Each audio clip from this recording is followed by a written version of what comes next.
여러분 안녕하십니까? 크립토토마토 인사를 드리고 있습니다. 오늘 달러 인덱스 지수 및 금 그리고 오일 가격 등이 치솟고 있는 가운데 미국 증시는 일제히 하락세를 맞이하고 있습니다. 자, 반면에 암호화폐 시장의 날씨는 오지게 맑음, 겁나게 올라가고 있는 비트코인 44,000달러를 육박하는 가격대를 보여주고 있는 가운데 오늘은 알트코인들이 더욱더 기운을 받아가지고 힘차게 달려나가고 있습니다. 지금 한꺼번에 많이 오르긴 했는데 조정이 조만간에 나올 수 있을 것인지 계속해서 시장을 지켜봐야 될 것 같은데요. 암호화폐 가격이 올라서 정말 좋은데 오르고 있는 또 다른 한 가지가 있습니다. 바로 인플레이션이라고 볼 수가 있겠는데 일단 밀 가격도 계속해서 오르고 있다라고 하는데요. 그도 그럴 수밖에 없는 게 농사를 지을 때 필수로 들어가는 비료값도 엄청나게 올랐다라고 하고 그 다음에 공급망 문제도 있는 상태에서 러시아 우크라이나 침공까지 겹치게 되면서 계속해서 가격들이 올라가고 있는 상황. 그리고 앞에서 보셨다시피 오일 가격도 계속해서 치솟고 있는데요. 오일 가격이 올라가면은 기름값만 올라가는 게 아니죠. 오일을 통해서 만드는 플라스틱이라든지 여러 가지 제품들 6,000가지가 넘는다라 그러는데 그 전부 다 가격이 한꺼번에 올라간다라고 생각을 하시면 되겠습니다. 그래서 인플레이션에 대해서 잘 대비하실 수 있기를 바라고 한국 같은 경우는 편의점도 많고 음식 부족 현상에 대해서 걱정하실 분들은 거의 안 계실 것 같은데요. 그래도 혹시 모르니까 음식들 여분을 좀 사셔가지고 쟁여놓는 것도 나쁘진 않을 것 같습니다. 이미 아실 분들은 아시겠지만은 중국을 시작으로 해가지고 전 세계적으로 식량 부족 문제가 새롭게 대두되고 있습니다. 여러분들도 생각을 해보시면 아시겠지만은 저번에 전염병 사태가 발발했을 때 어떤 일이 있었죠? 중국인들이 마스크를 전부 다 쓸어가지고 중국으로 보내가지고 마스크 부족 현상이 일어났었는데 음식도 그렇게 되지 말라는 법은 없지 않나라는 생각을 해봅니다. 자, 아무튼 인플레이션 및 여러가지 문제에 대해서 잘 대처하실 수 있기를 바라면서 오늘 본격적으로 소식들 알아보도록 하겠습니다. 러시아에 대한 스위프트의 제재 때문에 러시아 국민들이 정말 안절부절하지 못하고 있는 상황들이 이어지고 있는 가운데 러시아가 만약에 북한처럼 되면 어쩌나라는 우려까지 나오고 있다고 합니다. 자, 그래서 사람들이 ATM 기기도 모자라가지고 이제는 암호화폐 쪽으로 피신을 하고 있다고 하는데요. 바이낸스 자체 내에서 루블 기반 거래량이 급증하고 있다고 합니다. 그 동시에 비트코인을 1000개 이상을 보유한 지갑 숫자가 급증했다고 하는데 더 블록은 이런 상황에 대해서 러시아 정부와 러시아 엘리트 부유층을 대상으로 한 금융 제재가 원인이다. 즉 러시아 부자들이 루블 대신에 비트코인을 선택하고 있다. 그리고 자산 같은 경우도 그다지 유동적이지 못하다라면 던지고 비트코인을 대신 보유하게 되는 움직임 역시 나오게 되지 않을까라고 한번 예상을 해볼 수가 있겠습니다. 자, 이처럼 지정학적인 위기가 계속되면서 혼란이 가중되고 있는 상황 속에서 상승하고 있는 비트코인, 미국 증시가 떨어지고 있는 가운데 금보다 훨씬 더 높은 성장세를 기록하고 있는 비트코인을 두고 블룸버그와 코인데스크 측에서는 비트코인 역시 안전자산이다라고 다시 한번 부르기도 했었다라고 합니다. 이어서 엘살바도르 대통령인 나입 부켈레도 한마디를 덧붙였다라고 하는데요. 많은 비트코인 반대자들이 비트코인은 내재 가치가 없다라고 이야기를 하곤 하는데요. 나입 부켈레 대통령은 자, 비트코인의 내재 가치가 이제 전 세계적으로 보여지고 있다라고 이야기를 한 것입니다. 캐나다 사태부터 시작해가지고 러시아까지 자유를 상징하는 비트코인, 힘든 사람들에게 힘이 되어주는 비트코인이 아닌가. 러시아 국민들 같은 경우는 전쟁을 반대하는 사람들도 많이 있는데 애꿎은 사람들이 고통받지 않도록 비트코인이 또 배려를 해주고 있는 것은 아닌가 라는 살짝 오그라드는 듯한 생각도 한번 해봅니다. 자, 아무튼 이번 기회를 통해 가지고 비트코인은 그 누구도 컨트롤할 수 없다. 정말로 사람들을 위한 화폐다라는 것이 다시 한번 전 세계에 크게 광고가 되고 있는 듯합니다. 이어서 매크로스코프의 분석입니다. 모건 스탠리가 2022년도 업계에서 가장 큰 비트코인 소유기관이 될 수 있다고 밝혔는데 그 근거로는 모건 스탠리가 작년에 비트코인 현물 투자라고 볼 수 있는 GBTC를 수백만 주 매입한 것이 다시 한번 드러났기 때문이다라고 합니다. 모르긴 몰라도 이러한 발표는 미국에 있는 수많은 중소은행들을 비롯해가지고 대형은행들까지 비트코인 매입 및 관련된 서비스를 제공하는 것에 대해서 불을 지피게 되는 역할을 다시 한번 하게 되지 않을까 싶은데요.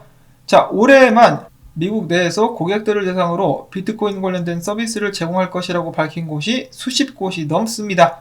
최근에 있었던 일련의 사건들을 통해서 사람들이 비트코인에 대해서 눈뜨게 되고 또한 그를 통해서 비트코인 수요가 올라갈 수 있기를 바라보고요. 자, 그 다음에 비트코인 대량 이동들도 있었다라고 하네요. 일단은 대량까지는 아니지만 9년 동안 처자고 있었던 비트코인 월렛에서 616개의 비트코인이 이체됐다고 합니다. 해당 비트코인이 처음으로 지갑에 들어왔었던 시기가 2012년 12월, 그때 당시 비트코인의 가격은 13달러 30센트였었다라고 하네요. 정말 사람을 허탈하게 만드는, 그리고 부럽게 만드는 그런 소식이라고 볼 수가 있겠고, 그 동시에 최근 비트코인 상승 중에 고래들에 의해서 비트코인이 20만 개가 움직였는데요. 어째서 움직였는지 구체적인 내용은 아무도 모릅니다. 근데 움직였다라고 합니다. 자, 과연 고래들 및 세력들의 계획은 무엇일까? 이어서는 비트코인 분석들을 한 번씩 알아보도록 하겠는데요. 저번 주에 비트코인이 저점을 찍은 후로 비트코인의 분위기는 계속해서 좋아지고 있는 것 같습니다. 자, 첫 번째로는 아담 앤 이브 쌍바닥 패턴이 보여지고 있다.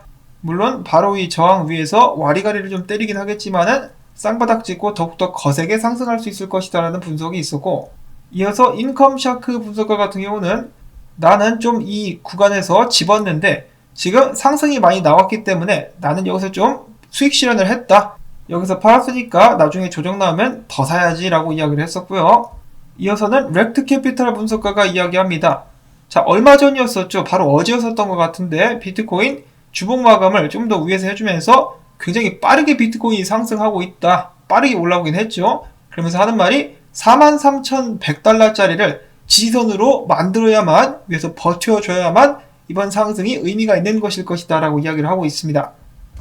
지금 분위기를 봤을 때는 43,100달러에서 잘 견뎌줄 수 있지 않을까라는 기대를 한번 가져보고, 이어서는 유명 분석가는 아닌데요. 해당 분석가 켈리 켈람이라는 분석가는 아마존 차트와 비트코인 차트를 비교하면서 일단 흐름이 비슷하다. 다가오는 저항자리, 이 저항자리 아래에서 비트코인이 축적 기간을 좀 거치긴 하겠지만은 뚫고 올라가게 되지 않을까라는 희망 회로를 떼굴떼굴 열심히 굴리고 있었다라고 합니다.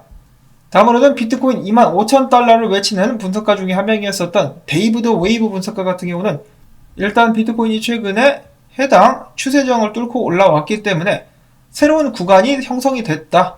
이 네모난 박스 안에서 비트코인이 움직이게 되지 않을까라는 예측을 하고 있었습니다. 그가 봤을 때 강력한 저항은 45,000달러 선인 것 같죠. 이 위로 올라갈 수 있다면 비트코인이 더욱더 거세게 상승할 수 있을 것이고, 한 번에 뚫지 못한다면 여기서 좀 와리가리를 하는 모습을 보게 되지 않을까라는 생각을 해봅니다. 그리고 한 번에 뚫지 못한다면 마찬가지로 조정이 나오는 그림을 그려볼 수가 있겠는데, 1차적으로 어디까지 내려올 수 있을까? 42,000달러 중반선까지 조정이 나오게 될 수 있다라는 의견이 있었습니다. 근데 만약에 얘가 뚫리면은 이 상단 추세선 테스트하러 여기까지 내려오게 될 수도 있겠죠.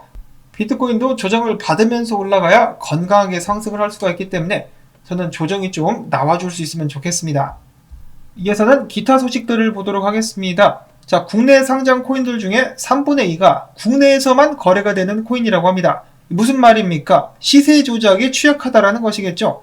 정말 제대로 개발이 되고 있는 국산 코인이 아니라면은 애지간하면은 이 K코인들은 좀 피하는 것이 아직으로서는 낫지 않나라는 생각을 해보고요. 특히 혹시라도 여러분들의 지인들 중에 누가 와가지고 어디 뭐 좋은 투자 건수 있다고 코인 투자하라고 하시면은 바로 도망가실 수 있기를 바랍니다. 저도 유튜브 채널을 운영하면서 여러 군데에서 연락이 옵니다. 혹시 프로젝트 홍보 같은 거 할 생각이 있냐라고 물어보는데 저는 전부 다 거절을 하고 있습니다. 다음으로는 탈중앙화 거래소 중에 대표주자라고 볼 수 있는 유니스왑에서 마찬가지로 우크라이나 암호화폐 직접 기부 채널을 개설했다라는 소식이 나왔고요. 이어서는 샌드박스 관련된 정보입니다. 일본의 엔터테인먼트사인 시부야 109가 샌드박스에서의 메타버스 출시를 발표했습니다. 시부야 109 같은 경우는 도쿄를 본사로 해가지고 최첨단의 유행 발신과 문화 창조를 계속하는 회사로서 일본에서 젊은 층의 강력한 지지를 받고 있는데, 이네들이 샌드박스를 선택했다라는 것이겠죠. 이어지는 메타버스 열풍, 굉장히 유명한 축구 클럽이죠. FC 바르셀로나는 우리는 그동안의 암호화폐 회사들의 스폰서십을 거절했는데 그 이유는 바로 우리는 자체 암호화폐 및 메타버스를 만들 계획이 있기 때문이다 라고 밝혔습니다. 우리한테 감히 빨대꼽을 생각하지 마라. 우리는 그냥 우리가 알아서 할 거임 이라고 이야기를 했었고요. 다음으로 최근에 급상승했었던 루나, 배경에는 루나 기반의 스테이블 코인인 UST 수요 증가와 함께 2,900만 개의 루나가 소각되는 일이 있었다라고 합니다. 마지막으로는 루나의 개발사죠. 테라랩스와도 갈등을 겪고 있는 SEC 관련된 소식인데요. SEC 같은 경우는 정말 피도 눈물도 없는 녀석들 같습니다. 그들은 밝히기를 만약에 증권법을 위반한 회사가 자진 신고를 한다 할지라도 우리는 구제해줄 마음이 없다. 구제해줄 프로그램조차 없다라고 밝힌 것인데요. 제발로 자수해준다라면 호의적으로 봐줄 수는 있다라고 거만하게 이야기를 했습니다.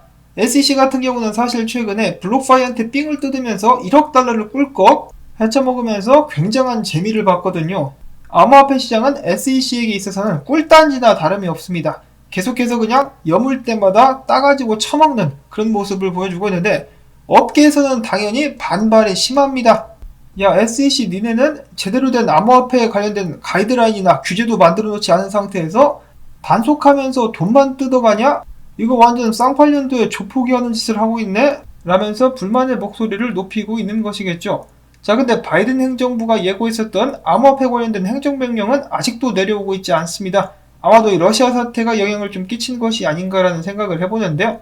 근데 뭐 사실상 그 어떤 이야기들이 들어있다 할지라도 이미 비트코인에 많은 투자가 이루어지고 있고 많은 사람들이 이 비트코인의 진정한 가치를 깨닫고 있는 상황이기 때문에 크게 우려는 하지 않아도 괜찮지 않나 라는 생각을 조심스럽게 전해보면서 오늘 영상은 여기서 마무리를 짓도록 하겠습니다.